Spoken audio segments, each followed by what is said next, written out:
अगर मैं आपसे कहूं कि आप एक प्लान बनाओ, उसे विजुलाइज करो और बैठ जाओ, सब अपने आप हो जाएगा, तो आप हमसे कहेंगे कैसी मूर्खतापूर्ण बात कर रहे हो। प्यास लगने पर पानी भी स्वयं पीना पड़ता है, कोई आकर के हमारे मुंह में थोड़ी डाल देता है।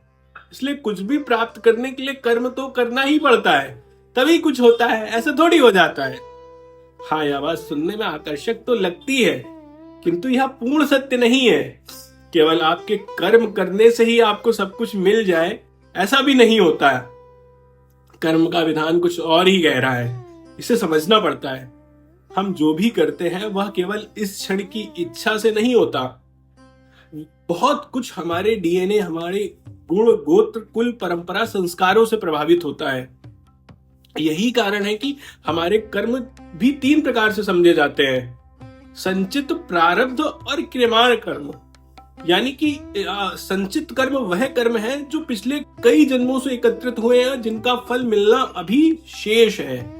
इसे कर्मों का एक विशाल भंडार या समूह समझ सकते हैं। प्रारब्ध कर्म संचित कर्मों का वह हिस्सा जो इस वर्तमान जीवन में फल देने के लिए परिपक्व हुआ है, जिसे हमें इस जीवन में भोगना है। इसे ही अक्सर भाग्य कहा जाता है, जिसे मनुष्य को इस जन्म में भोगना ही है। यही वह प्रारब्ध है जिसे हमारी जन्म कुंडली परिलक्षित करती है। विभिन्न भावों और नक्षत्रों में स्थित ग्रह उसी प्रारब्ध की झलक दिखाते हैं।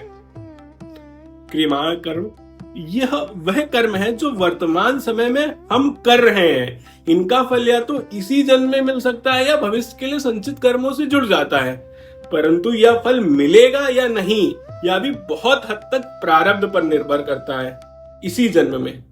इसलिए कहने का तात्पर्य यह है कि हम जो भी सोचकर या करके आगे बढ़ रहे होते हैं, वह केवल आज की सोच या आज का कर्म नहीं होता है, उसमें पूर्व जन्मों के कर्मों की परिणति भी सम्मिलित होती है। अब कोई पूछ सकता है कि हमारे पास कोई फ्री विल ही नहीं है, तो उत्तर है हाँ, विल तो है, वह आप शरीर ही आपका वास्तविकता में आपकी विल है। आत्मा का उद्देश्य तो इस शरीर से मुक्त करना है ना स्वयं को। हम फ्री ही है, इच्छा और वासनाओं ने हमें चक्कर में फंसा रखा है, तभी फ्री विल ढूंढते हैं, नहीं तो फ्री ही है। जब किसी को यह स्पष्टता मिल जाती है तो वह कर्म का उद्देश्य भी समझ जाता है और जन्म का भी। तब वह यह भी जान जाता है कि भाग्य भी है, ईश्वर भी है, पुरुषार्थ भी। इन्हीं सबके संतुलन को समझाने के लिए पुरुषार्थ प्रेरित सनातन व्यवस्था हमारा मार्गदर्शन